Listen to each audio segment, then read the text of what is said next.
హల్లెలూయా. కాబట్టి తీర్పు తీర్చడానికి ఆయన వస్తున్నాడు. జాగ్రత్త. దేనిని బట్టి మనకి తీర్పు తీరుస్తాడు? వాక్యం వింటున్నావు, దాని ప్రకారం నడుస్తున్నావా, ప్రవర్తిస్తున్నావా లేదా అని దేవుడు మనకి తీర్పు తీరుస్తూ ఉంటాడు. అందుకని యాకోబు రాసిన పత్రికలో ఒక మాట ఉంటుంది చూడండి, మనందరికీ తెలిసిన మాట. వాక్యం విని వదిలేసే వాళ్ళు ఎవరు? 1వ అధ్యాయము 22వ వచనంలో, మీరు వినువారు మాత్రమై ఉండి మిమ్మల్ని మీరు మోసపుచ్చుకొనకుండా వాక్య ప్రకారము ప్రవర్తించువారునై ఉండుడి.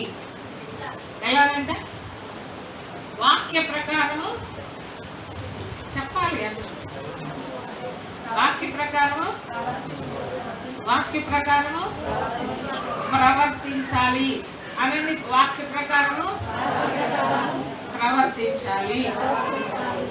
దాని ప్రకారం లేకపోతే ఏముంది? మీరు వినువారు మాత్రమై ఉండి మిమ్మును మీరు మోసపుచ్చుకొనకుండా. మీరు వినువారు మాత్రమే అయి ఉంటే ఎవరిని మోసం చేసుకుంటున్నారు? ఎవరినో కాదు, నీకు నువ్వే మోసం చేసుకుంటున్నావు. మిమ్మును మీరు మోసపుచ్చుకొనకుండా వాక్య ప్రకారము ప్రవర్తించువారుగా ఉండండి. ఎవడైనను వాక్యమును వినువాడై ఉండి దాని ప్రకారము ప్రవర్తింపని వాడైతే వాడు అద్దంలో తన సహజ ముఖమును చూసుకొని మనుషుని పోలి ఉన్నాడు. వాడు తను చూసుకొని అవతలికి పోయి తను ఎట్టివాడో వెంటనే మరిచిపోతాడంట. అద్దంలో చూసుకుంటారు, ఎలాంటి వాడు, ఆ మొహం ఎలాంటిదో అన్ని మర్చిపోతాడంట. అద్దంలో చూసుకొని ఏం చేస్తాం మనం? జుట్టు అట్లా వచ్చిందా, లేకపోతే ఎట్లా వచ్చిందా, బొట్టు పెట్టుకునే వాళ్ళు అయితే బొట్టు కరెక్ట్గా ఉందా లేదా, ఆ మొహాన్ని మసికలు ఉన్నాయా, మసంటిందా, అదే ఇదా అని అద్దములో చూసుకుంటాం. అద్దములో చూసుకొని సరి చేసుకొని వాళ్ళు ఎవరన్నా ఉన్నారా? మొహాన్ని మసంటినా కూడా అద్దంలో చూసుకొని పర్లేదులే అని చెప్పి అవతలకి వెళ్ళే వాళ్ళు ఎవరైనా ఉన్నారా? ఏం చేస్తావు? అవతల బస్సు వెళ్తుందన్న, చర్చికి టైం అవుతుందన్న కూడా ఏం చేస్తావు? మొహాన్ని ఉండదంతా మర్చిపోయింటే ఏం చేస్తావు? కళ్ళల్లో కుసులు ఏం చేస్తావు? అన్నీ తీసుకొని మొహం నీట్గా ఉందా లేదా అని దానికి ఇంత పౌడర్ కొట్టి, దానికి ఆ స్పూన్ కొట్టి చక్కగా ఉందా లేదా అని 10 సార్లు చూసుకొని మొహాన్ని. ఆడాలికండి ఇప్పుడు మగాళ్ళు ఎక్కువైపోయింది. అందులో చూసుకోండి. స్నానం అంటే గంట చేస్తారు. మగాళ్ళకి కాదు కావాల్సిన, ఆడాళ్ళకి కాదు, మగాళ్ళకి కావాలి అర్థాలు. ఎంతసేపు తనివి తీరా చూసుకుంటారు. నది నెత్తింది అని కాలు షర్టు బాగుందా, ప్యాంటు బాగుందా, నేను నవ్వితే ఎలా ఉంది, నవ్వుకొని చూసుకుంటాను. అర్థం మరి అన్ని సార్లు చూసుకుంటారే, సరి చేసుకుంటారు. ఇలాగైతే పిచ్చి చట్టాలు అలా నవ్వకూడదు అని మళ్ళీ ఎలా నవ్వితే బాగుంటుందో చూసుకుంటారు. మరి అంత సరి చేసుకునే వాళ్ళు వాక్యం అనే అర్థంలో నీ హృదయం ఎలా ఉందో తెలియదా? వాక్యం అనే అర్థంలో నీ హృదయం ఎలా ఉంది, ఎలా ఉంటుంది? వాక్యానుసారంగా ఉంటుందా లేదా? వాక్యానుసారంగా లేకపోతే ఎక్కడ ఏది ఉందో దాన్ని సరి చేసుకోవటానికి ప్రయత్నం చెయ్యాలి. అంతేగాని మసి ఉంది కదా అని పోతే ఉంటే అవతలే ఏం కాదులని అవతలకి వెళ్తే ఎలా ఉంటుంది?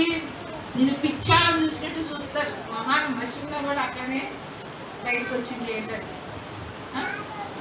వాక్య ప్రకారం నీ హృదయాన్ని సరి చేసుకో, లేకుంటే నిన్ను నీవే మోసం చేసుకో. వాక్య ప్రకారం సరి చేసుకోవాలి.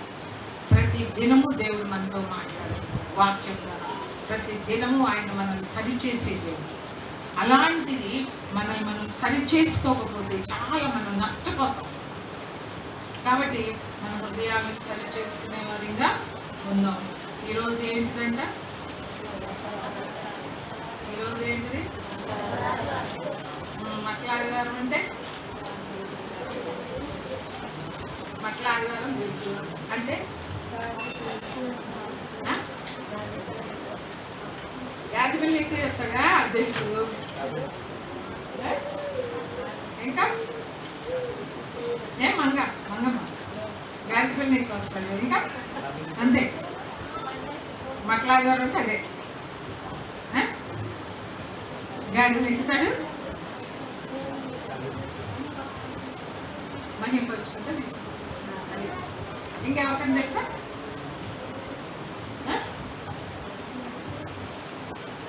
మీ అమ్మాయిది ఆదివారమా? చెప్పండి. ఇంకా చాలాసార్లు విన్నా కూడా మళ్ళీ అవునులే, పోయిన సంవత్సరం వెళ్ళలేదు కదా, పోయిన సంవత్సరం వెళ్ళలేదు కదా, నాకు ఎక్కడ గుర్తుంటుంది, నిన్నదే గుర్తుంటూ ఎప్పుడు 2 సంవత్సరాల నాటి గుర్తుంటుందా? 19 వచ్చారు యోగా సువార్త.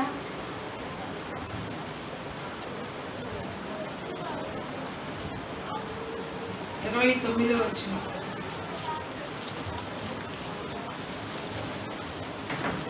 29 నుంచి చదువుదాం. ఆయన ఒలీవుల కొండ దగ్గరున్న బేత్పగే బేతనియ గ్రామముల సమీపమునకు వచ్చినప్పుడు తన శిష్యులిద్దరిని పిలిచి, మీరు ఎదుట ఉన్న గ్రామమునకు వెళ్ళి అందులో మీరు ప్రవేశింపగానే కట్టబడి ఒక గాడిద పిల్ల మీకు కనబడును, దాని మీద ఏ మనుష్యుడును ఎన్నడను కూర్చుండలేదు, దానిని విప్పి తోలుకొని రండి. ఎవరైనాను మీరెందుకు దీన్ని విప్పుతున్నారని మిమ్మల్ని అడిగిన ఎడలా ఇది ప్రభువునకు కావలసి ఉన్నదని అతనితో చెప్పుడని చెప్పి వారిని పంపెను. పంపబడిన వారు వెళ్ళి ఆయన తమతో చెప్పినట్లే కనుగొని ఆ గాడిద పిల్లను విప్పుచుండగా దాని యజమానులు, మీరు గాడిద పిల్లను ఎందుకు విప్పుచున్నారని వారిని అడిగిరి. అందుకు వారు, ఇది ప్రభువునకు కావలసి ఉన్నదని. తర్వాత వారు యేసునొద్దకు దాన్ని తోలుకొని వచ్చి ఆ గాడిద పిల్ల మీద తమ బట్టలు వేసి యేసును దాని మీద ఎక్కించి ఆయన వెళ్ళుచుండగా తమ బట్టలు దారి పొడుగునా పరచిరి. ఒలీవుల కొండ నుండి దిగుచోటికి ఆయన సమీపించుచున్నప్పుడు శిష్యుల సమూహమంతయు సంతోషించుచు, ప్రభు పేరట వచ్చు రాజు స్తుతింపబడునుగాక, పరలోకమందు సమాధానమును సర్వోన్నతమైన స్థలములలో మహిమయు ఉండునుగాక అని తాము చూచిన అద్భుతములన్నిటి గురించి మహాశబ్దముతో దేవుని స్తోత్రము చేయసాగిరి. హల్లెలూయా. ఏంటంట? ఎవరంట వీళ్ళందరూ?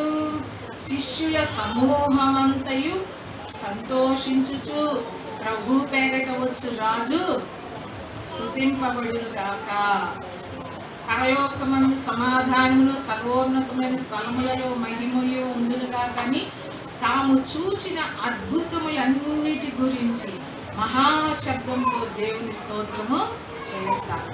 హల్లెలూయా. అంటే ఇక్కడ వాళ్ళు చూసిన అద్భుతాలను బట్టి, వాళ్ళ జీవితాల్లో ప్రభు చేసిన మేలును బట్టి, వాళ్ళ జీవితాల్లో ప్రభు చేసిన ఆశ్చర్య కార్యాలను బట్టి వాళ్ళు ఏం చేస్తున్నారంట? ఏం చేస్తున్నారు? చదువు రాదా మీ అందరికీ? దాంట్లో ఉంది కదా, చెప్పరే? వాటన్నిటి గురించి మహాశబ్దంతో దేవుని స్తోత్రము చేయసాగిరి. శిష్యులు చూడండి, వాళ్ళ పట్ల అక్కడ శిష్యులు అంటే ఏంటి? ఆ 12 మంది శిష్యులు కాదు, చాలా మంది ఉన్నారు. ఆయన వలన ఎవరైతే మేలు పొందుకున్నారో వాళ్ళందరూ కూడా ఉన్నారు. ఆ యెరూషలేము అంతా నిండిపోయింది, జనంతో నిండిపోయింది. ఎందుకంటే వాళ్ళు సంవత్సరానికి 3 సార్లు యెరూషలేములో కూడుకోవాలి, కంపల్సరీ. యూదులు అన్న వాళ్ళు కంపల్సరీగా ఎక్కడ కూడుకోవాలి? సంవత్సరానికి 3 సార్లు యెరూషలేములోకి రావాలి, కంపల్సరీ, ఎంత దూరం నుండైనా సరే. అందుకని అప్పుడు జనసంఖ్య రాయించేటప్పుడు ఎక్కడికి వెళ్ళారు? యోసేపు మరియా బెత్లెహేంకి వెళ్ళలేదా? అంత దూరం వెళ్ళారు, అంత దూరం వెళ్ళారు. అట్లానే సంవత్సరానికి 3 సార్లు అది కట్టడ, అదొక నిబంధన. 3 సార్లు కంపల్సరిగా వెళ్ళాలి. పస్కా పండుగ దినాల్లో యేసు ప్రభు ఆ యెరూషలేములోకి ప్రవేశించాడు. హల్లెలూయా. అయితే అంతకుముందు చేసిన అద్భుతాలన్నిటి గురించి దేవుని స్తుతిస్తున్నారు, మహాశబ్దంతో దేవుని మహిమపరుస్తున్నారు. ఒక్కటి మనం ఆలోచించాలి. ఆదివారం రోజు ఏ రోజు ఇది జరిగింది? ఆదివారం. మళ్ళీ శుక్రవారం వచ్చేసరికి ఏమన్నారు? సిలువ వేయండి. ఎవరైతే మేలు పొందుకుంటారో, ఎవరైతే ప్రభు ద్వారా మేలు పొందుకొని చనిపోయిన వారిని సైతం తిరిగి లేపాడు, ఎవరినైతే కుంటి వారిని నడిపించాడు, గుడ్డి వారికి చూపునిచ్చాడు, చెవిటి వారికి వినికిడించాడు, ఇన్ని అద్భుతాలు చేసిన దేవుణ్ణి వాళ్ళందరూ ఏం చేశారు? సిలువ వేయడం. ఇక్కడ ప్రభు చేసిన అద్భుతాలను బట్టి మాత్రమే వాళ్ళు దేవుని స్తుతిస్తున్నారు. హల్లెలూయా. అయితే ఇక్కడ మరి పాత నిబంధనలో తెలుసు కదా, యేసు ప్రభు ఏది చేసినా, మన శుక్రవారం చెప్పాను కదా, ఏది చేసినా లేఖనాలు నెరవేరునట్లుగానే అన్నీ కూడా చేశారు. లేఖనంలో లేకుండా ఏది కూడా ప్రభు చేయలేదు. ఆయన పుట్టుక గురించి కానీ, మరణం గురించి కానీ, పునరుద్ధానం గురించి కానీ, ఆయన రహస్య రాకడ గురించి కానీ, బహిరంగ రాకడ గురించి కానీ అన్నీ కూడా గ్రంథములో ప్రవచనాల ద్వారా, ప్రవక్తల ద్వారా దేవుడు లిఖించాడు. పరిశుద్ధాత్మ ద్వారా లిఖించబడింది. మోషే ధర్మశాస్త్రంలో కావచ్చు, కీర్తనల్లో కావచ్చు, ప్రవక్తల గ్రంథాల్లో కావచ్చు, అన్నిటిలో కూడా యేసు ప్రభు గురించి ఏమి రాయబడిందో ఆ దాని ప్రకారమే చేశాడు. అయితే ఈ గాడిదనెక్కేది కూడా, గాడిదనెక్కి యెరూషలేములోకి వచ్చే విషయం కూడా ఇక్కడ జకర్యా గ్రంథంలో ఉంటుంది చూడండి. ఎందుకు గాడిద మీద ఎక్కి రావాల్సిందంటే, ఆయన తండ్రి అయిన దేవుడు కుమారుని గురించి అలా లేఖనాల్లో రాయించారు కాబట్టి అందుకని గాడిదెక్కి రావాల్సింది. 9వ అధ్యాయం 9వ వచనం.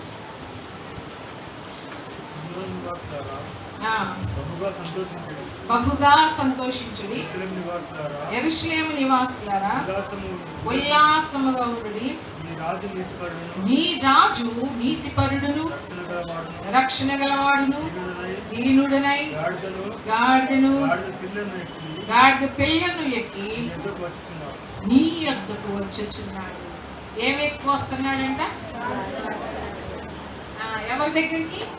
యెరూషలేముతో చెప్తున్నాడు, యెరూషలేము నివాసులతో చెప్తున్నాడు, సియోను నివాసులతో చెప్తున్నాడు. మీ అందరూ కూడా ఉల్లాసంగా ఉండండి, సంతోషించండి. మీకు రక్షణ ఇవ్వటానికి ఒక రక్షకుడు వస్తున్నాడు యెరూషలేములోకి. మిమ్మల్ని నీతిమంతులుగా తీర్చడానికి నీతిమంతుడైన యేసు ప్రభు వస్తున్నాడు. ఆయన గాడిద ఎక్కువ వస్తున్నాడు. అదే గుర్తు మీకు. ఎవరు? నీ రాజు. ఎవరంట? నీ రాజు, మిమ్మల్ని ఏలేవాడు. నీ రాజు నీతిపరుడును, రక్షకుడును, రక్షణ గలవాడును, దీనుడై గాడిదను, గాడిదలను ఎక్కి వస్తున్నాడు. కానీ అప్పటికి అన్ని శాస్త్రాలు ఎరిగిన వాళ్ళే, వాళ్ళందరూ కూడా యూదులు కానీ, పరిసయ్యులు, శాస్త్రులు, వీళ్ళందరూ కూడా ధర్మశాస్త్రాన్ని ఎరిగిన వాళ్ళే, ఇదంతా తెలిసిన వాళ్ళే. తెలిసి కూడా వాళ్ళు గమనించలేకపోయారు. ఈ రోజుల్లో కూడా వాక్యం అంతా తెలుసు కానీ గమనించుకోవటంలా, భయపడలేదు, గమనించుకోలేకపోతున్నాం, గుర్తించలేకపోతున్నాం. యేసు ఆ రోజున నీ రాజు ఎలా వస్తాడు అని దేవుడు ముందుగానే జకర్యా ప్రవక్త ద్వారా అంతగా రాయించినప్పుడు, నీ రాజు ఎలా వస్తాడు? గాడిదను, గాడిద పిల్లను ఎక్కి వస్తాడు నీ రాజు. సంతోషించండి, ఉల్లాసంగా ఉండండి. ఎందుకంటే ఇప్పటి వరకు రక్షణ అనేది మీకు సంపూర్ణ సిద్ధి కలుగ చేయలే. ఏది కూడా తాత్కాలికమైన బలుల ద్వారా మీరు ఉన్నారే కానీ మీకు సంపూర్ణ సిద్ధి కలుగ చేయవు. ఈ బలులు అనేవి మీకు సంపూర్ణ సిద్ధి కలుగ చేయవు. కానీ యేసు ప్రభు ఒక్కడే మీకు సంపూర్ణ సిద్ధి చేయడు. అందుకనే సంతోషించండి, ఆనందించండి అని చెప్తే వాళ్ళు ఏం చేశారు? వాళ్ళు ఏమైనా గమనించారా? వాళ్ళు ఏమైనా గుర్తించారా? గుర్తించలా. యూదులందరూ కూడా సిలువ వేయండి, సిలువ వేయండి, సిలువ వేయండి. నీ రాజు ఇలా వస్తాడని ముందుగానే అసలు ఎలా పుడతాడనేది ఉన్నది గ్రంథంలో. కన్య గర్భంలో పుడతాడని గ్రంథంలో రాసి ఉంది. యెరూషలేములోకి ఎలా వస్తాడు అనేది రాసి పెట్టాడు దేవుడు. ఇంతగా స్పష్టంగా రాసి ఉన్నా కూడా వాళ్ళు నమ్మలేని స్థితి. ఈ రోజున మనం కూడా అంటే మనము కూడా వాక్యాన్ని నమ్మలేని వారిగా ఉంటున్నాం. వాక్యాన్ని నమ్మటల్లా. నీ రాజు వస్తున్నాడు, నువ్వు సంతోషించు, ఆనందించు. యెరూషలేము కుమార్తెలారా, సియోను నివాసులారా, మీరందరూ ఆనందించండి, గంతులు వేయండి అని చెప్తున్నాడు దేవుడు. హల్లెలూయా. కానీ వాళ్ళు ఏం చేశారు? సిలువ వాళ్ళ పట్ల జరిగిన అద్భుతాలను బట్టి మాత్రమే వాళ్ళు దేవుని స్తుతిస్తున్నారు. దేనిని బట్టి స్తుతిస్తున్నారు? తాము చూచిన అద్భుతములన్నిటి గురించి మహాశబ్దంతో దేవుని స్తోత్రము. దేని కొరకు మనం స్తుతించాలి చెప్పండి? దేవుని స్తుతించాలి. నీ పట్ల చేసిన మేలుని బట్టి దేని బట్టి స్తుతించాలి దేవుని? నా కొడుకు ఉద్యోగం ఇచ్చాడు, నా పిల్లలు పెళ్ళి అయింది, మంచి భర్త వచ్చాడు, లేకుంటే వ్యాధి తగ్గింది, అది చేశాడు, ఇది చేశాడు. దీనిని బట్టి అది చెయ్యాలి, కానీ వాటిని బట్టి కాదు. దేవుడు ఎందుకు స్తుతించమంటున్నాడు? ఎందుకంటే నీకు ఇచ్చిన రక్షణ. హల్లెలూయా. నువ్వు ఎన్ని డబ్బులు ఇచ్చినా కూడా ఈ లోకంలో ఎవరు అదృష్టవంతులు చెప్పండి? ఎవరు ధన్యులో చెప్పండి? ముఖేష్ అంబానీ కదా? కాదు, ముఖేష్ అంబానీ ధన్యుడు కదా? ఎందుకు? ఈ ప్రపంచం మొత్తం కాదులే, మన ఇండియా మొత్తం మీద ఫస్ట్ టైం కదా. ప్రపంచం మొత్తం చూసుకుంటే 5వ 4వ, ప్రపంచం మొత్తం మీద చూసుకుంటే 4వ 5వ ధనవంతులు. మన ఇండియాలో నెంబర్ 1. నీవు ధన్యురాలవా? ముఖేష్ అంబానీ ధన్యుడా? ఎందుకు? ముఖేష్ అంబానీ కావాల్సిన ఫుడ్, కావాల్సిన వస్త్రాలు, కావాల్సిన కార్లు, అసలు అప్పు ఇదేముందలే. వాళ్ళ ఆవిడ టీ దాని కప్పు 14 లక్షలు ఏంటి? మరి వాళ్ళు ధన్యులు కానీ మనం ఎట్లా ధన్యులు? మరి దేనిని బట్టి స్తుతించాలి మనం? వీళ్ళు ఏం చేస్తున్నారు? వాళ్ళు చూసిన అద్భుతాలను బట్టి స్తుతిస్తున్నారు, మహాశబ్దంతో స్తుతిస్తున్నారు. మరి అంతకన్నా గొప్పదైన రక్షణ మనకి ఇచ్చాడు. మనం ఎంత శబ్దంతో దేవుని స్తుతించాలి? ఇంకా ఎంత శబ్దంతో దేవుని స్తుతించాలి? ఈ లోకము వరకే, ఈ లోకములో చూసిన అద్భుతాలను బట్టి వాళ్ళు స్తుతించేటప్పుడు మనకి ఎంత గొప్ప రక్షణ భాగ్యం మనకి ఇచ్చాడు. నువ్వు ఇంకా ఎంత గొప్ప శబ్దంతో దేవుని స్తుతించాలా?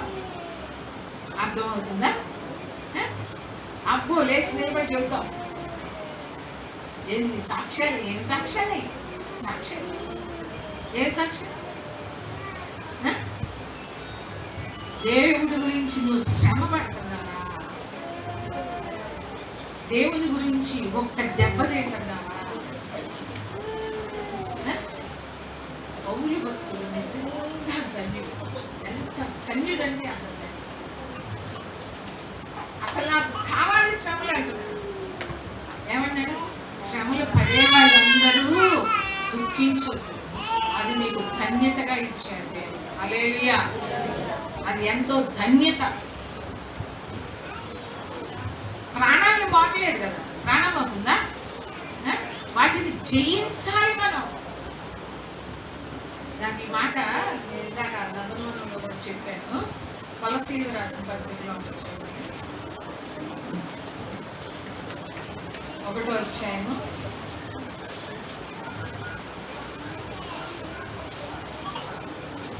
24వ వచనం. ఇప్పుడు మీ కొరకు నేను అనుభవించుతున్న శ్రమల యందు సంతోషించుచు సంఘము అను ఆయన శరీరము కొరకు క్రీస్తు పడిన పాటలలో కొదువైన వాటి యందు నా వంతు నా శరీరమందు సంపూర్ణము చేయించున్నాను. హల్లెలూయా. ఏం చేస్తున్నాడంట? ఏ విషయంలో సంపూర్ణం చేస్తున్నాడు? సంపూర్ణం చేస్తున్నాడంట. అసలు పౌలు భక్తులు చూడండి, ఏంటి? సంఘము అను ఆయన శరీరం కొరకు తన వంతుగా క్రీస్తు పడిన పాటలలో, అంటే సంఘము కొరకు క్రీస్తు పడిన శ్రమలలో పాలి భాగస్థుడు కావాలి అని. దేంట్లో పాలి భాగస్థుడు కావాలా? ఒక మంచి వ్యాపారం చేస్తుంటే దానిలో పాలు భాగస్తుడిగా అయ్యా రా అమ్మ అంటే ఎగురుకుంటూ వెళ్తాం. అవునా కదా? మంచి బిజినెస్ ఉంది. పోనీలమ్మ నేను నా భాగస్తురాలుగా చేసుకుంటా, నా పాలు భాగస్తురాలుగా నా వ్యాపారంలో నీకు కూడా వాటా ఇస్తాను రా అంటే అప్పుడు ఏం చేస్తాం? ఏం చెయ్యము. ఏం చేస్తాం చెప్పండి? ఎగురుకుంటూ అది మంచి వ్యాపారం. అసలు దాంట్లో అసలు నాకు పార్ట్నర్షిప్ రావడమే ఎంతో ధన్యత అంటాం కదా. ఈయన అది కోరుకోవట్లే, పౌరులు భక్తులు ఏం కోరుకుంటున్నాడు? ఓ ఏ శ్రమలు? ఆ శ్రమలు ఈ శ్రమలు కాదు. సంఘము అను ఆయన శరీరము కొరకు క్రీస్తు పడిన పాటలలో కొదువైన వాటి యందు నా వంతు నా శరీరం. నీ వంతు ఏంటి? నీ వంతు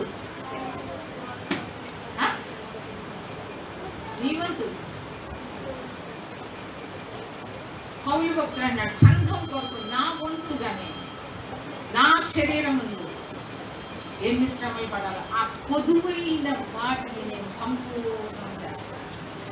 హల్లెలూయా. నా వంతు సంఘం కొరకు నా వంతు అసలు ఉందా? ఆ ధ్యాస ఉందా?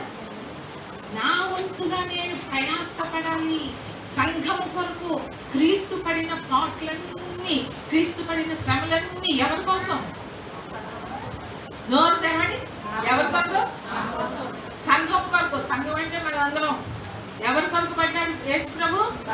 అన్ని శ్రమలు, అన్ని హింసలు, అన్ని నిందలు, అన్ని దోషములు, అంతగా హేళన చేయబడ్డాడు, అంతగా తృణీకరించబడ్డాడు, వేదన పొందాడు. ఇవన్నీ ఎవరి కోసం? సంఘము కోసం. హల్లెలూయా. ఆ సంఘము కొరకు నీ వంతుగా నువ్వేం చేస్తున్నావు? ఇక తిరిగి వచ్చుంటున్నాను కదా. లేకుంటే పాప మాకెక్కడ తీరికమ్మ ఉదయం లేస్తే సాయంత్రానికి కానీ ఇంటికి రాము, పడుకోము. ప్రార్థన చేయాలన్నా కూడా ప్రార్థనే రావట్లేదు, నిజం ముంచుకొస్తుంది. ఏదో ఆ 2 ముద్దలు నోట్లో పెట్టుకొని అలానే పడిపోతున్నాము అంటారు కదా. నీ వంతుగా సంఘం కొరకు ఏం చేస్తాం? ఆయన చింత, ఆయన భారం అంతా ఏంటిది? సంఘం కొరకు. సంఘం గురించి చింత కూడా నాకు కలదు అంటున్నాడు. సంఘం గురించి ఆయనకి ఏముందంట? చింత. అందుకనే సంఘమే నా అతిశయానికి కారణం, సంఘమే నా ఆనందానికి కారణం, సంఘమే నా కిరీటం అంటాడు.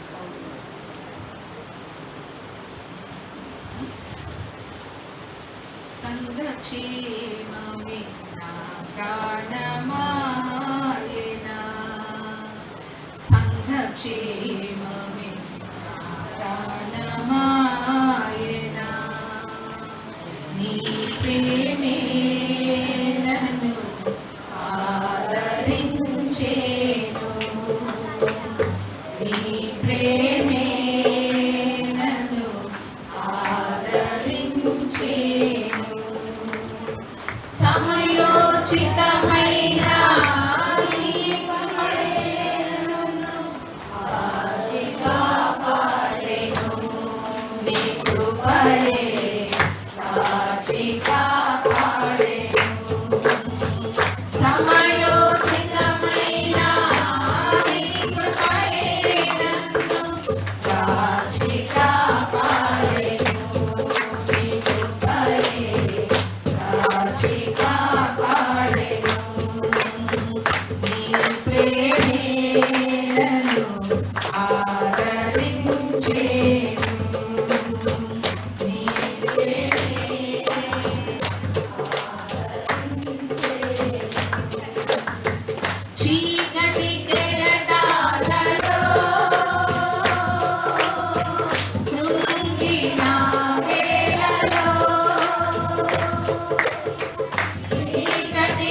ఇక్కడ రెండో చూడండి, సంఘ క్షేమమే నా ప్రాణం.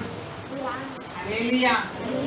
సంఘ ఆ మనస్సు మనకి ఉండాలి, సంఘం గురించి చింత ఉండాలి, ఆ భారం మనకి ఉండాలి. కానీ ఈ రోజుల్లో ఆ చింత ఉండటం లేదు, ఆ భారం మనలో ఉండట్లేదు. ఈ వాక్యం గురించి రేపు ఈస్టర్ రోజు ఎక్కువగా ధ్యానిద్దాం.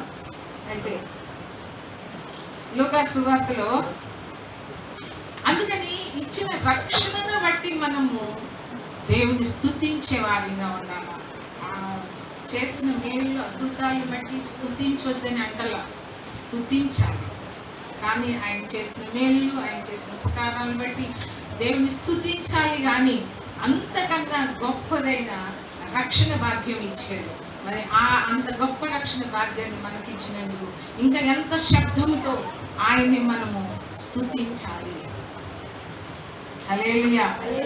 అయితే యేసు ప్రభువు ఆ గ్రామంలో, ఆ యెరూషలేములోనికి ప్రవేశించేటప్పుడు ప్రభువు చెప్తున్నారు, అక్కడ ఒక గాడిద పిల్ల ఉన్నది, దాన్ని విప్పుకొని రమ్మన్నారు.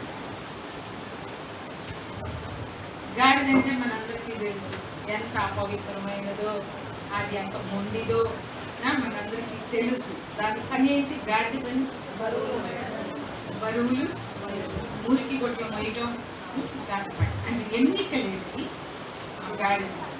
కానీ ప్రభు అంటున్నాడు, అది నాకు కావాలి. ఏది కావాలంట? అపవిత్రమైనది, ఎన్నిక లేనిది, తృణీకరించబడింది, ఎందుకు పనికి మాలింది అనుకునే ఇలాంటి గాడిద కావాలంట యేసు. హల్లెలూయా. ఎవరైనా కోరుకుంటారా? మీరు ఎవరైనా గాడిద ఎక్కుతారా? ఎవరన్నా? దేవుడు ఎక్కమంటే ఎక్కుతారా? దేవుడు ఎక్కమన్నా ఎక్కడున్నా తెలుసు. ప్రెస్టీజ్ ఏంటిది? ఆయన ఏమో నేను రాజునే చెప్పుకున్నాను. ప్రభువు ఎక్కువస్తుంది దేని మీద? మనకైతే ప్రెస్టేజ్, ప్రభువుకి లేదు. ఆయన దీనుడుగా వస్తున్నాడు. ఇప్పుడు దీనుడుగానే యెరూషలేముకి వస్తున్నాడు, కానీ మళ్ళీ ఇంకోసారి వస్తాడు. అప్పుడు ఎలా వస్తాడు? రాజుగా వస్తాడు. హల్లెలూయా. రాజులకి రాజుగా, ప్రభువులకి ప్రభువుగా యెరూషలేములో ఉన్న ఒలీవ కొండ మీదకి దిగి వస్తాడు. ఈరోజు దీనుడుగా వస్తున్నాడు యెరూషలేములోనికి. హల్లెలూయా. దీనుడుగా వస్తున్నాడు, కానీ మరలా వచ్చేటప్పుడు రాజుగా వస్తున్నాడు. హల్లెలూయా. అలాంటి రాజు ఎలా వస్తున్నాక గాడిదని కోరుకు. ఇంతకుముందు చెప్పాను, అది ఎక్కడ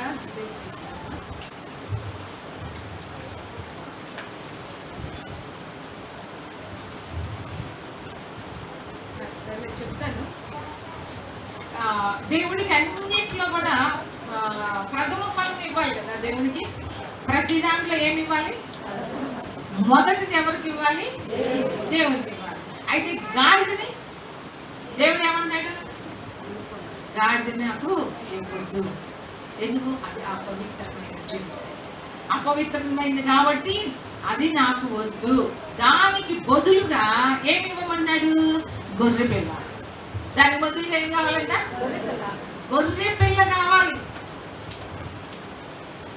ఒకవేళ నీకు ఆ ఇచ్చే స్థితి లేదనుకో, గాడిదని మేడ వేసి చంపేస్తాడు. ఏం చేయాలంట? దాంట్లో ఉంటుంది చూడండి, ద్వితీయోపదేశకాండం.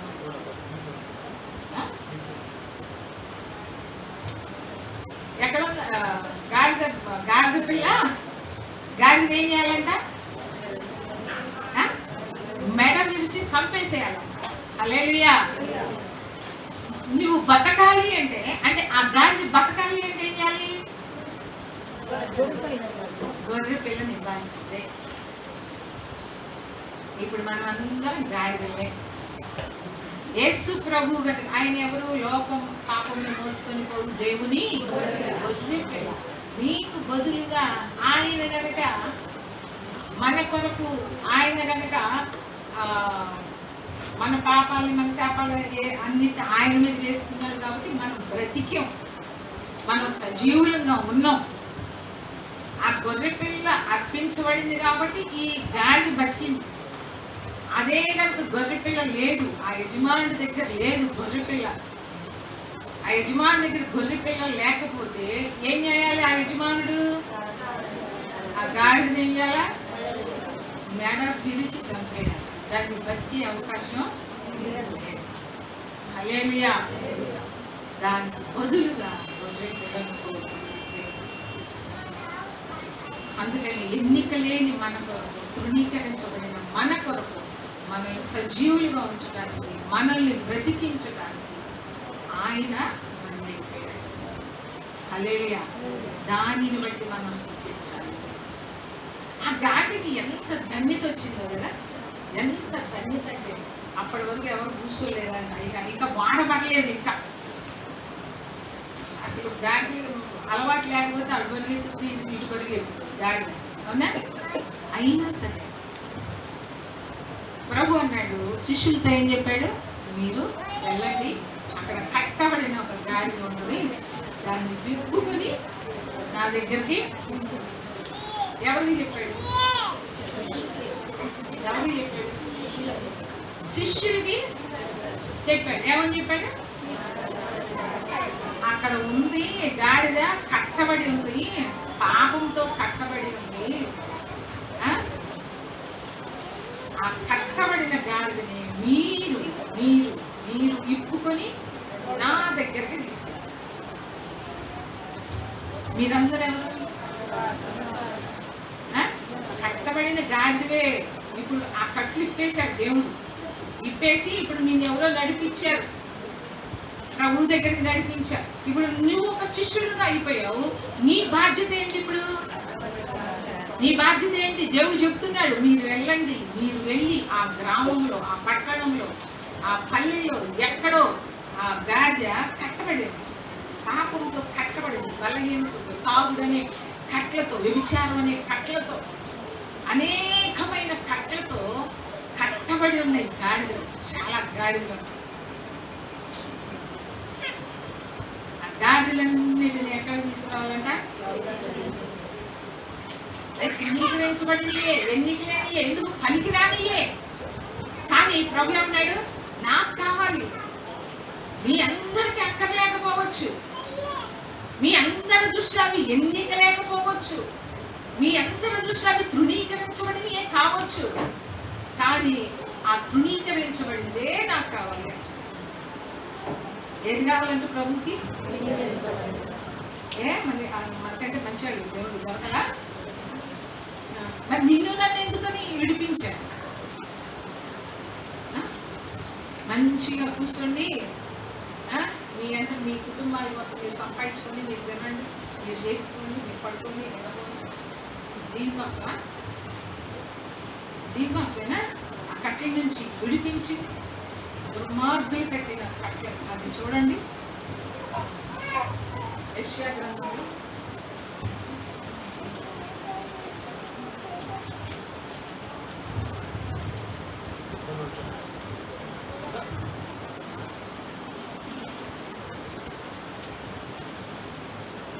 58వ అధ్యాయం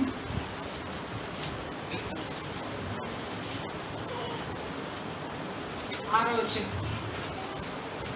దుర్మార్గులు కట్టిన కట్లను విప్పుటయు, కాడిమాను మోగులు తీయుటయు, బాధింపబడిన వారు విడిపించుటయు, ప్రతి కాడిని విరుగగొట్టుటయు. హల్లెలూయా. మన పని ఏంటంట? మన పని ఏంటి? దుర్మార్గులు కట్టిన కట్లను ఇప్పటము, కాడిమాను మోగులు తీయటము, బాధింపబడే వారిని విడిపించడం. బాధించబడతా ఉన్నారు ఈరోజు. ఎంతమంది పాపంలో పడిపోయి వాళ్ళకైనా నెమ్మది ఉంటుందా, వాళ్ళకైనా సమాధానం ఉంటుందా? ఉండదు. వాళ్ళకి ఎంతైనా ఉండని వాళ్ళ మనసులో ప్రశాంతత ఉండదు. దేవుడు అంటున్నాడు అలాంటి వాళ్ళు చాలా మంది ఉన్నారు. శిష్యులతో చెప్తున్నాడు, వెళ్ళండి ఆ గాడిదల్ని కట్లు విప్పి నాకు కావాలి, ఆ గాడిదలు నాకు కావాలి, నా దగ్గరికి మీరు తీసుకురండి. ఆ బాధ్యత ఎవరిది? బయట కూర్చున్నాడు, లోపలికి రావాలి. బయట వింటున్నారో లేదో, లోపల కుర్చీలు ఖాళీగా ఉన్నాయి.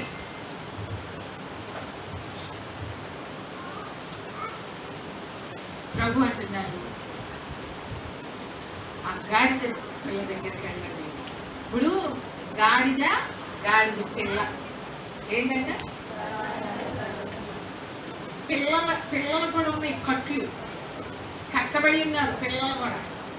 ఈ రోజుల్లో పిల్లలు కూడా ఎట్లా ఉన్నారు? గాడిదలే కాదు, గాడిద పిల్లలు కూడానంట కట్టబడి ఉన్నారంట. గాడిదలకే కాదు విడుదల, గాడిద పిల్లలకు కూడా కావాలి. ఈ రోజుల్లో ఏం చేస్తున్నారు? గాడిదలే వస్తాయి, పిల్లలు రాలేదు. వాళ్ళు ఇంకా కట్టలతోనే ఉన్నారు. ఇప్పుడే ఏం చెప్తున్నారు? ఏం అమ్మా మీరు ఇంటి దగ్గర వచ్చేదా ఉండండి ఇంట్లోనే.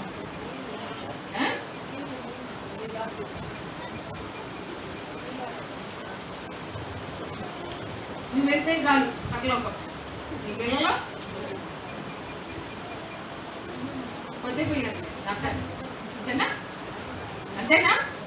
నువ్వు నమ్మితే కదా, అమ్మో నువ్వు నమ్మితే నిజంగా అమ్మో నా పిల్లలు నరకానికి వెళ్తారు నాయనో అని చెప్పి మొరపెడతావు. కొంతమంది చిన్న పిల్లల దగ్గర నుంచి కూడా మనం భయం నేర్పించాలి.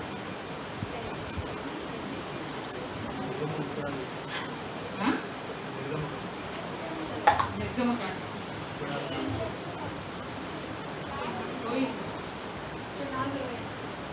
34:20.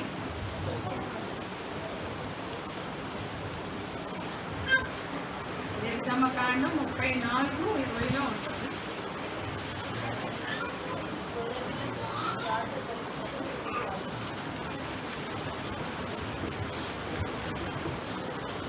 వచ్చేమని చదువుదాం.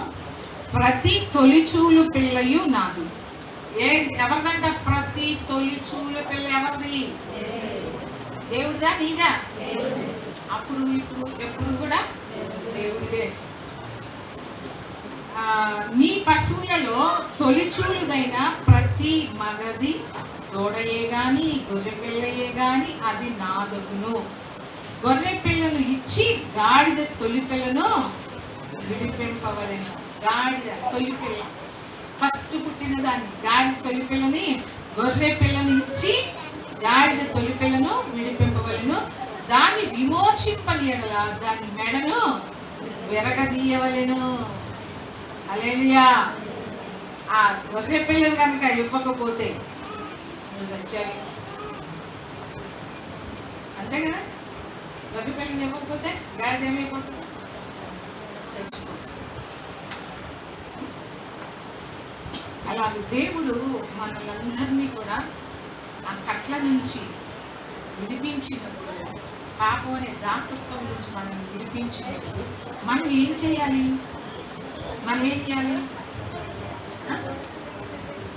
ప్రతి ఒక్క శిష్యుడికి చెప్తున్నారు. మనందరం శిష్యులమేనా? అమ్మా ఎటు ఎవరి పిల్లలు అటు గదిలితే చాలు మన కళ్ళన్నీ అటే ఉంటాయి. అంత శ్రద్ధ మనకి వాక్యం ఉంటాయి. కొంచెం ఏదైనా డిస్టర్బెన్స్ పక్కన ఉంటే చాలు కళ్ళన్నీ ఇటే ఉంటాయి, అటే ఉంటాయి. వాక్యం అంటే శ్రద్ధ ఉండటం లేదు. దేవుడు శిష్యులతో చెప్తున్నాడు, మీరు వెళ్ళి కట్టబడిన ఆ గాడిద పిల్లను నా దగ్గరికి తీసుకురండి, అవి నాకు కావలసి ప్రభువుకి కావాలి. కట్టబడిన విప్పబడిన గాడిదలు కాదు దేవుడికి కావాల్సింది. ఎవరు కావాలా? విప్పబడిన గాడిదలు కావాలి. విప్పబడిన తర్వాత ఆ గాడిద దేవుడు తన పరిచర్యలో వాడుతాడు. హల్లెలూయా. తన పని కొరకు వాడుకున్నాడు. ఆ గాడిద వాడబడిందా లేదా? ఎంత ధన్యతో ఆ గాడిద.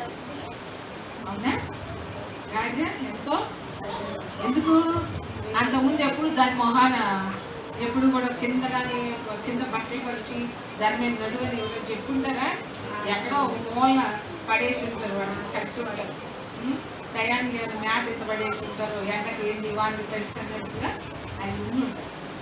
కానీ ఇప్పుడైతే వాటి కాళ్ళకి కూడా మట్టి అంటకుండా కింద బట్టలు పరిచేసి దాని మీద నడిపిస్తున్నారు. హల్లెలూయా. ఆ ధన్యత ఎవరిని బట్టి వచ్చింది? దేవుణ్ణి బట్టి వచ్చింది. నీ ఆ గాడి యొక్క అతిశయం ఎవరు? అతిశయం, ఆ గాడికి అతిశయం ఎవరు?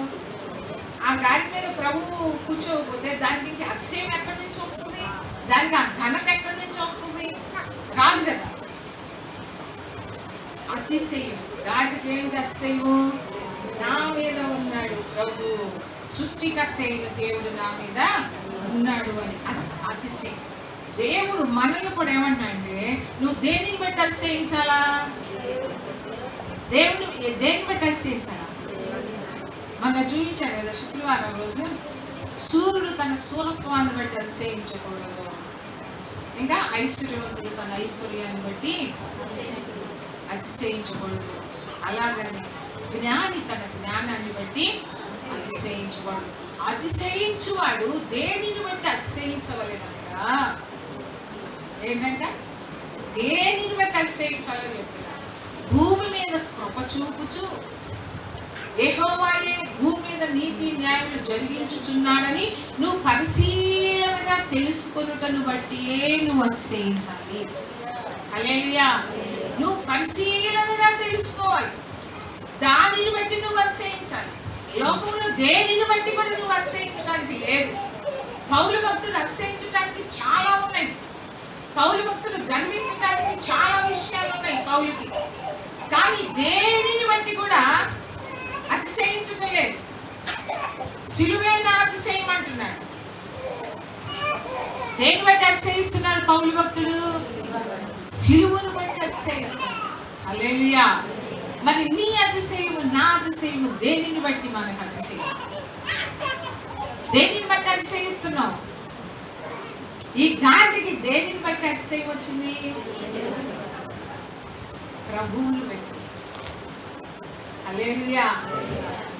అలాగే మనమందరము కూడా ఆ రోజులాగా ఇప్పుడు నువ్వు నేనేం చేస్తున్నావు? ప్రభువుని అంటే ధరించుకున్నావు. నువ్వు నేనేం చేసావు? ధరించుకున్నారా? ప్రభువుని ధరించుకున్నారా? అంటే ప్రభువుని ధరించుకోవటం అంటే ప్రభువును కలిగి ఉన్నారా? ప్రభువుతో ఉన్నారా? ఇప్పుడు మన అతిశయం ఎవరు? యేసయ్య. హల్లెలూయా. ఆయన బట్టి మనం అతిశయించాలి. అంతేకాదు, అది ప్రభువును తీసుకెళ్తుంది. గాడి ఏం చేస్తుంది? తీసుకెళ్ళి అందరికీ చూపిస్తుంది. ప్రభు అందరికీ చూపిస్తుంది ప్రభువుని. తన మీద ఎక్కిన యేసు ప్రభువుని అందరికీ ప్రకటిస్తావు. మరి నువ్వు నేను ధరించుకున్నావు యేసు ప్రభు, నువ్వు నేను కలిగి ఉన్నావు ప్రభు. నువ్వు ప్రకటిస్తున్నావా? యేసు ప్రభుని ప్రదర్శిస్తున్నావా? అనేక స్థలాల్లోకి తీసుకెళ్తున్నావా? నువ్వు గాడిదవే, నువ్వు నేను గాడిదలవే. మనం ఏం చేయాలి? ప్రభుని అనేక స్థలాల్లోకి తీసుకెళ్తున్నామా?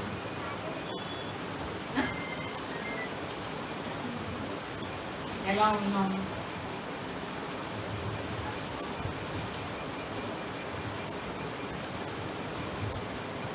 ఇప్పుడు పిల్లలేంటి, పెద్దలేంటి, వృద్ధులేంటి, పుట్టిన పిల్లలేంటి, అందరూ కూడా దేంతో బంధించబడి ఉన్నారు? పాపమా? వాటికి దేంతో బంధించబడి ఉన్నారు? దేంతో బంధించబడి ఉన్నారు? చెప్పాలి.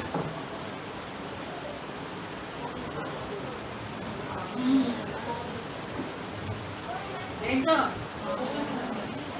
ఫోన్ అనే కట్లతో బంధించబడి.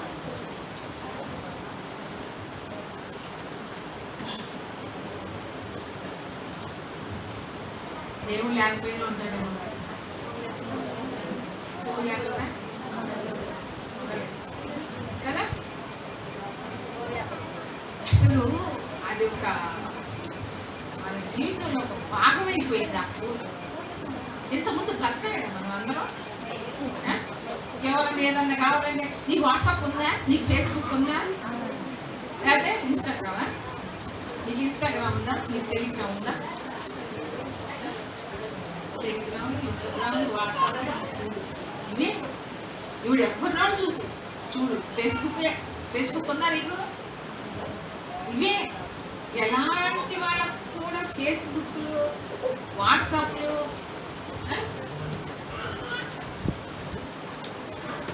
సైతానుడు కదా. దేవుడు కూడా ఎందుకు అనుమతిస్తున్నాడు? పరీక్షిస్తాడు. నువ్వు ఫోన్ ఎక్కువ ప్రేమిస్తావా, లేకుంటే నన్ను ఎక్కువ ప్రేమిస్తావా? సైతాన్ని ఏది పెట్టినా దేవుడు దాన్ని ఎలా మారుస్తాడు? ఆయనకు అనుకూలంగా, అంటే ఆయన పరీక్షిస్తాడు.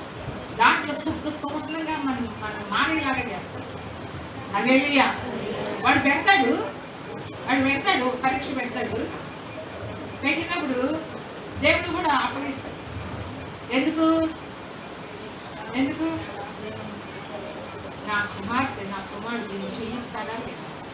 జయిస్తే శుద్ధ సువర్ణం లాగా మారిపోతాడు. ఆ శోధన ఏం చేస్తుంది? నేను ఆ శోధన నువ్వు జయిస్తే నువ్వేమైపోతావు? శుద్ధ సువర్ణం. హల్లెలూయా. లేదనుకో ఏమైపోతాం? మునిగిపోతాం. ఎప్పుడు ఆ రోడ్లమ్మ తిరిగినా అదే ఫోనే, పక్కలో బస్సు వచ్చి గుద్దినా కూడా తెలియదు. కొంతమంది చెవులో పెట్టుకుంటారు కావాలి. అదేమో కనపడలేదు నాకు ఒకరోజు. ఎవరో కానీ బ్యాగ్ తీసుకొని వెళ్తూ ఉన్నారు. ఇట్లానే నడుస్తానే ఇట్లానే మాట్లాడుకుంటూ వెళ్తున్నారు. ఇవన్నీ పిచ్చి అయింది. ఇట్లా మాట్లాడుకుంటూ వెళ్తుంది. అమ్మాయి అనుకున్నా. నేను చెవిలో పెట్టుకున్నది ఏమి, ఈ చెవిలో పెట్టుకున్నాను. పక్కన ఎవరున్నది, ఎవరు నడుస్తుంది, ఎదురు ఏమొస్తుంది, వెనక్కి ఏమొస్తుంది, అసలు ఏమీ గమనించగలరు. నేను మొన్న శుక్రవారం రోజు ఇంటి నుంచి వస్తుంటే ఆ అమ్మాయి మరి 5th చదువుతుందో, 4వ 5వ తరగతి అయ్యోటం. మరి ఎందుకు అక్కడికి వచ్చి మాట్లాడుతుందో అర్థం కావట్లేదు. స్కూల్స్ కూడా లేవు కదా. స్కూల్ డ్రెస్ ఉంది, బ్యాగ్ ఉంది వేసుకొని ఆ ఎండలో నుంచోని ఒకటే మాట్లాడుతుంది.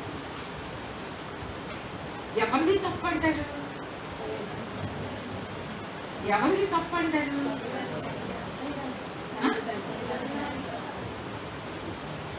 తల్లిదండ్రులనేనా?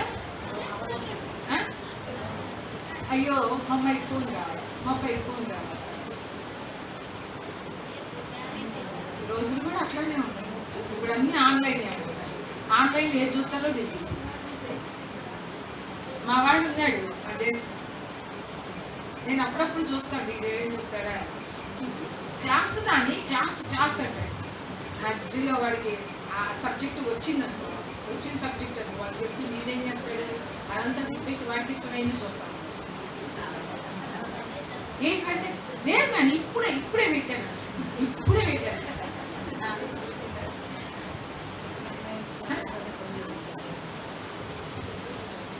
కొంతమంది పిల్లలైతే క్లాస్ అని రూమ్లోకి తలుపులు బిగించేసుకుంటారు.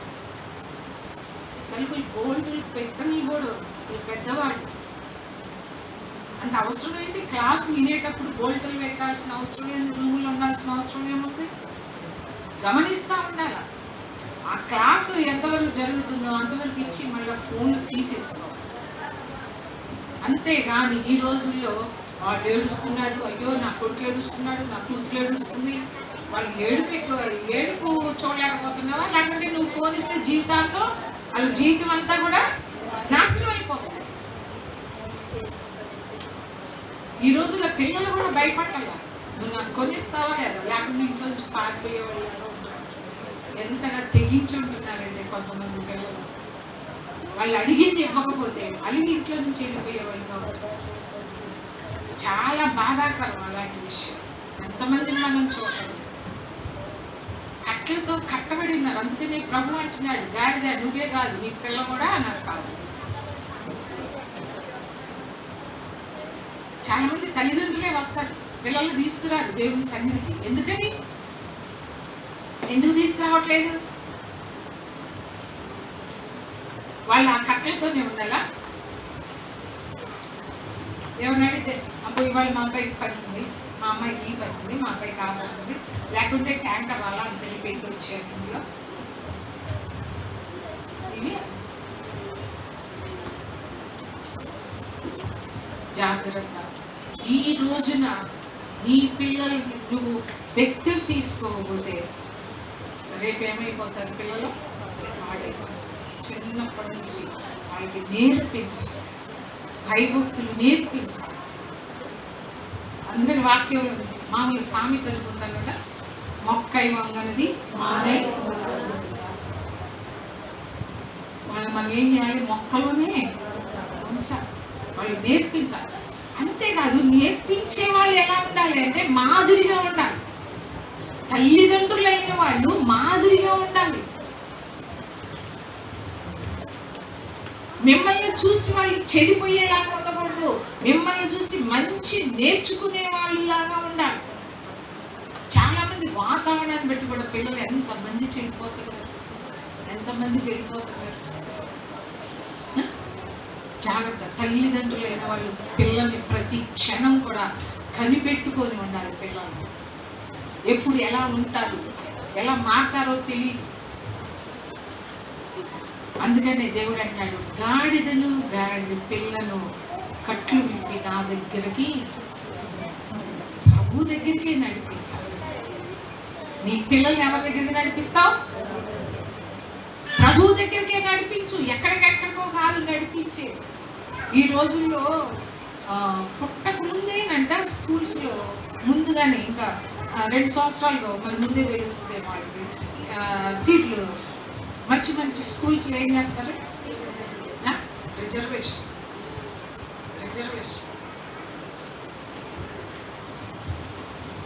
పుట్టక ముందేనంట. అన్నీ చూస్తాం, వాళ్ళకి ఏది మంచిదో, ఏ స్కూల్ మంచిది, ఏ సబ్జెక్ట్ మంచిది, ఎలా చదివితే మంచిది, అన్నీ చూస్తావే. నీ పిల్లలకి ఏది మంచిది అంటే దేవుడు తెలుసుకోవటం మంచిది అవునా కాదని నీకు అర్థం కావట్లేదా? పిల్లలు దేవుని సన్నిధికి నడిపించాలని అర్థం కాదా? అన్నీ చూస్తున్నావు, ప్రతి ఒక్కటి నీ పిల్లల బాగోగులు అన్నీ చూస్తున్నావు.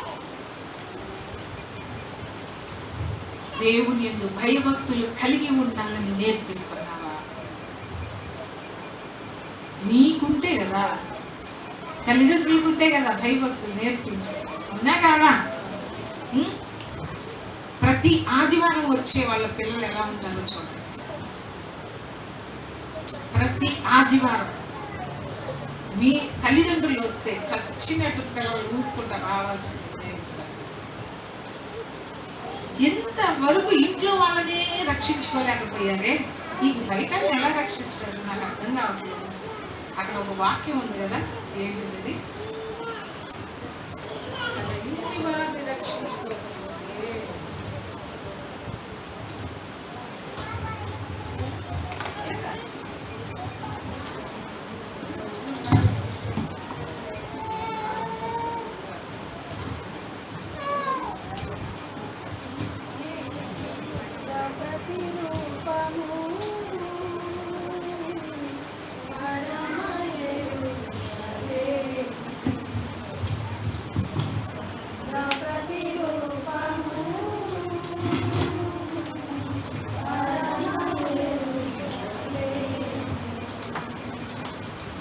Someday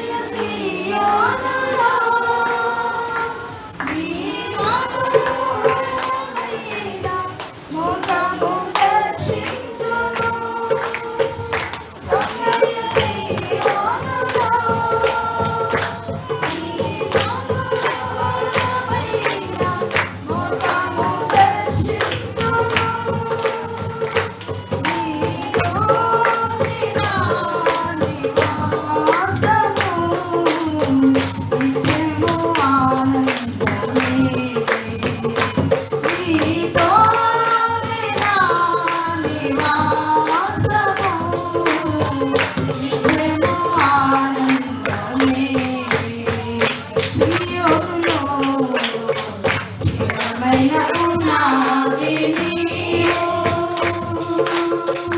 సీయోనులో స్థిరమైన పునాది నీవు. హల్లెలూయా. తిమోతికి రాసిన మొదటి పత్రిక 5వ అధ్యాయం 8వ వచనం. ఎవడైనను స్వకీయులను విశేషముగా తన ఇంటి వారిని సంరక్షింపకపోయిన వాడు విశ్వాస త్యాగము చేసిన వాడై అవిశ్వాసి కన్నా చెడ్డవాడై. నేను అన్నమాట కాదు, మీకు చదివి వినిపిస్తాను. ఇది పౌలు భక్తుడు చెప్తున్నాడు. ఏంటంట, ఎవడైనను స్వకీయులను విశేషముగా తన ఇంటి వారిని సంరక్షింపకపోయినలా వాడు విశ్వాస త్యాగము చేసిన వాడై అవిశ్వాసి కన్నా చెడ్డవాడు. అంటే మన ఇంటి వాళ్ళు రక్షించబడాలి. తల్లిదండ్రులు వస్తే పిల్లలు వాళ్ళ వెనకే వస్తారు, వాళ్ళ ప్రవర్తన చూసి నేర్చుకుంటారు. మీరు చెప్పాల్సిన అవసరం లేదు, తల్లిదండ్రులుగా మీ పిల్లలకి చెప్పాల్సిన అవసరం లేదు. అలా చెయ్యి ఇలా చెయ్యి అని చెప్పాల్సిన అవసరం లేదు. మీ ప్రవర్తనను బట్టే వాళ్ళు నేర్చుకుంటారు. మీరు చెప్పకపోయినా కూడా వాళ్ళు నేర్చుకుంటారు. నువ్వు ఎప్పటికీ అబద్ధాలు ఆడకుండా ఉండు, నీ పిల్లలు ఎప్పటికీ అబద్ధాలు చెప్పరు. అమ్మో మా మమ్మీ చచ్చిన అబద్ధం చెప్పదు. నేను ఇప్పుడు చెప్తాను, మా కాళ్ళు ఎప్పటికీ కూడా అబద్ధం ఆడదు, చెప్పదు కూడా. అలాంటి సాక్ష్యం ఉండాలి.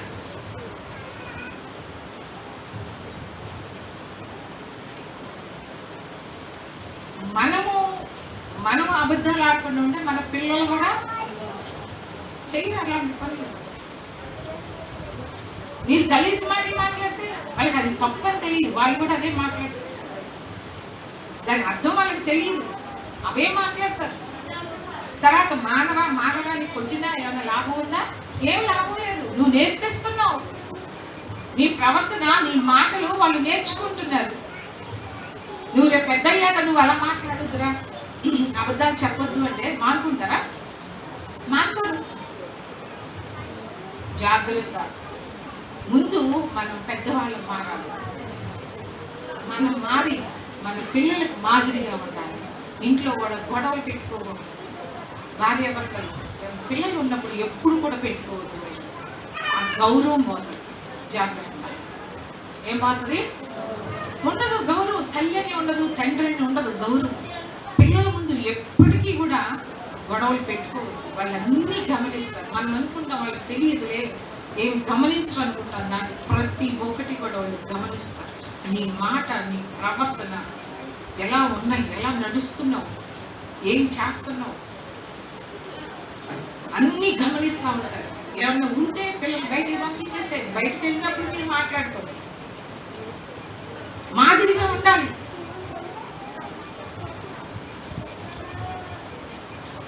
నేను సాక్ష్యం చెప్పగలుగుతాను నా పిల్లలిద్దరి గురించి. మీ పాస్టర్ గారు కూడా అలా ఉంటారు.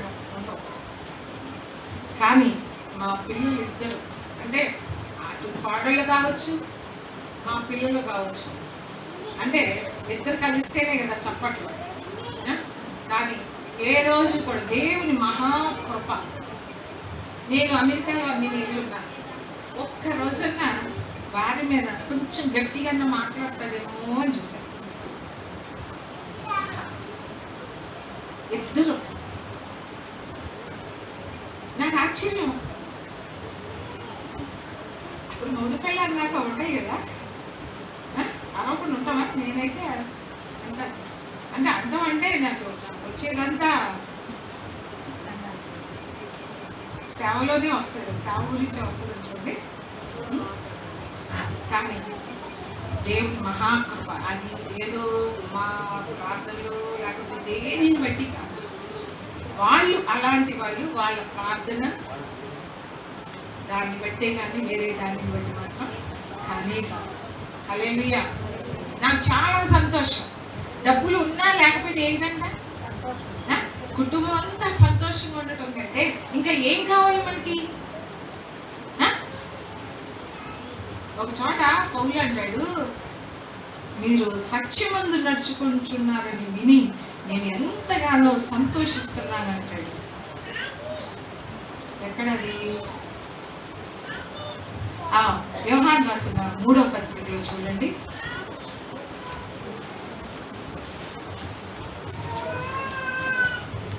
మూడవ వచనంలో, నీవు సత్యమును అనుసరించి నడుచుకొనుచున్నావు గనుక సహోదరులు వచ్చి నీ సత్య ప్రవర్తన గురించి సాక్ష్యము చెప్పగా విని బహుగా సంతోషించితిని. హల్లెలూయా. నా పిల్లలు సత్యమును అనుసరించి నడుచుకొనుచున్నారని వినుట కంటే నాకు ఎక్కువైన సంతోషము లేదు. హల్లెలూయా. భక్తుడు అంటున్నాడు, ఏమని అంటున్నాడు? నీవు సత్యమును అనుసరించి నడుచుకొనుచున్నావు కనుకనే సహోదరులు వచ్చి నీ సత్య ప్రవర్తన, నీ మంచి ప్రవర్తన గురించి వాళ్ళు నాతో వచ్చి చెప్పినప్పుడు నేను బహుగా సంతోషించుకుని. నా పిల్లలు అంటున్నాడు, నా పిల్లలు సత్యాన్ని అనుసరించి నడుచుకొనుచున్నారని వినటం కంటే ఎక్కువైన సంతోషము లేదు. హల్లెలూయా. మరి ఇప్పుడు మా విషయంలో ఇంకా అంతకన్నా సంతోషం ఉంటుందా? అందుకని కుటుంబంలో భార్య భర్త వివేచన కలిగి, కొంచెం జ్ఞానం కలిగి, ఇద్దరు దేవుని యందు భయభక్తులు కలిగి ఉంటే పిల్లలు కూడా అదే నేర్చుకుంటారు. కాబట్టి దేవుడు అంటున్నాడు, ప్రభు ఏమన్నాడు? గాడిద కావాలి, గాడిద పిల్ల కూడా కావాలి. గాడిద పిల్ల కూడా కట్లతో కట్టబడి, పిల్లలు కూడా కట్లతో కట్టబడి ఉన్నారు. ఈ రోజుల్లో సహవాస దోషం, ఆ కట్లతో కట్టబడి ఉన్నారు పిల్లలు. దుష్ట సాంగత్యం, దుష్ట సాంగత్యం ఏం చేస్తుంది? మంచి నడవడిని. హల్లెలూయా. మీ పిల్లలు స్నేహితులు ఎలాంటి వాళ్ళు? వాళ్ళు అంగిలా లేకుంటే దేవుని ఎరిగిన పిల్లగా? ఎలాంటి పిల్లలతో స్నేహం చేస్తున్నారు అది కూడా గమనించుకుంటా ఉంటారు. ఫ్రెండ్షిప్ వల్ల చెడిపోయిన వాళ్ళు ఎంతో మంది ఉన్నారు. ఈ రోజుల్లో పిల్లలు కూడా తల్లిదండ్రుల మాట కంటే కూడా అలాంటి వాళ్ళ మాటే వింటున్నారు. తల్లిదండ్రులు ఎంత మంచి చెప్పినా కూడా వినరు, కానీ ఆ ఫ్రెండ్స్ చెప్పిన మాట వింటున్నారు. చాలా ఘోరం. హల్లెలూయా. కాబట్టి గాడిద కావాలి, గాడిద పిల్ల కూడా దేవుడికి కావాలి. అంతేకాదు, ఆ బాధ్యత నీకు ఎవరికి అప్పగించాడు? ఎవరికి అప్పగించాడు? శిష్యులకు. శిష్యులైన వాళ్ళందరూ హల్లెలూయా చెప్పండి. శిష్యులేనా? శిష్యులైతే ఏం చేయాలి?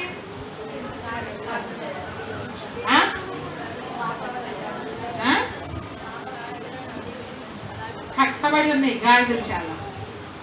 మన ఇళ్లలో కూడా ఉన్నాయి గాడిదలు. మనయ్యా తాగుడు అనే బంధకాల్లో ఉన్న గాడిదలు, వ్యభిచారంలో ఉన్న గాడిదలు. నేను అంటలేదు, గాడిదలు అనేది వాక్యంలో ఉన్నాయి. పాపం అనే కట్లతో కట్టబడిన గాడిదలు. వీటన్నిటిని ఏం చేయాలి? ఏం చేయాలి? బాధ్యత నీదే. ఆ కట్టబడిన గాడిదల దగ్గరికి వెళ్ళి నువ్వు ఆ కట్లను విప్పి దేవుని దగ్గరికి నడిపించాలి. అవి దేవుడికి కావాలి. ఆ గాడిదలే దేవుడికి కావాలి. అవి నాకు కావాలి అంటున్నాను. నా పని కొరకు, నా పరిచర్య కొరకు అలాంటి గాడిదల్ని నేను వాడుకుంటాను. హల్లెలూయా. మరి అలాంటి గాడిదల దగ్గరికి వెళ్ళి, కట్టబడిన గాడిదల దగ్గరికి వెళ్ళి విప్పుతారా? కట్లు విప్పుతారా? ఒక్కళ్ళన్నా అంటారు చూడండి. నాకు ఎందుకు వచ్చిన వాళ్ళమ్మ నా కట్లు అన్నీ ఇప్పేశారు, నాకు ఫ్రీ, నాకు స్వతంత్రం వచ్చేసింది. నేనేది వాళ్ళ దగ్గరికి వెళ్ళి కట్లు ఇవ్వాలి? ఎవరో ఒకళ్ళు, నేను కాదు ఇంకొకళ్ళు వస్తారు, ఇంకొకళ్ళు వచ్చి ఇప్పుతారు. కానీ పోగొట్టుకునేది నువ్వేగా. కాబట్టి మనం అందరం కూడా, అందుకని మొన్న చూపించాను శుక్రవారం రోజు పౌలు భక్తుడు అంటాడు, నేను సువార్త ప్రకటించని స్థలమే, నేను పూర్ణంగా ప్రకటించి ఉన్నాను అంటున్నాడు. సువార్త పూర్ణంగా ప్రకటించాను. ఎంత గొప్ప సాక్ష్యం! అసలు పౌలు భక్తుని గురించి తెలుసుకోండి.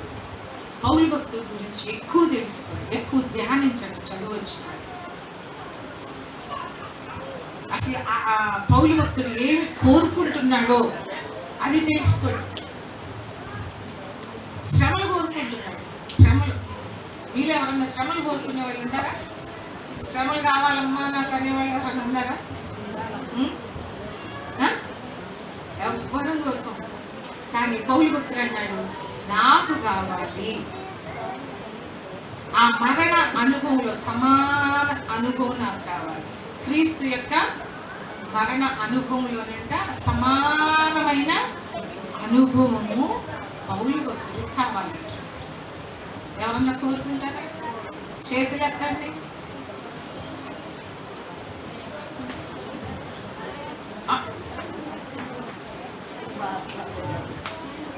దేవుని సన్నిధికే రావు. అసలు ఎందుకు పడ్డాడు ఆ శ్రమలో? ఎందుకు పడ్డాడు ఆ శ్రమలో? సంఘం గురించి. దేని గురించి పడ్డాడు?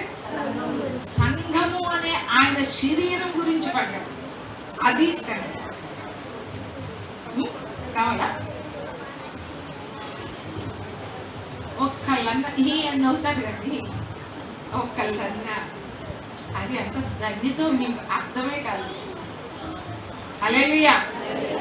కట్టబడిన గాడి పిల్లల్ని అలా కట్లు విప్పి దేవుని దగ్గర నడిపించేవారుగా అట్టి కృప దేవుడు మనందరికీ దయచేయడం. ఆమేన్.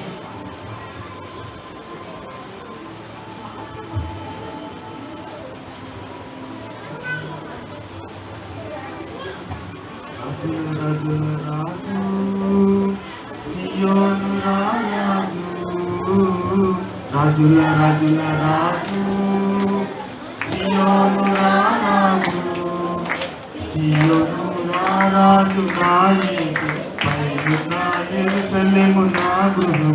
సియోను రాజు నా యేసు, పైనున్న యెరూషలేము నా గృహము. రాజుల రాజుల రాజు సియోను రాజు, రాజుల రాజుల రాజు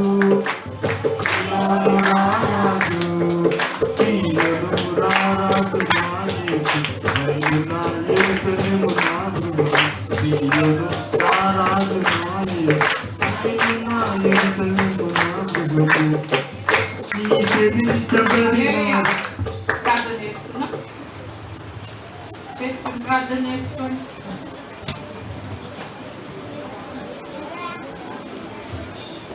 ప్రార్థన చేసుకుందాం.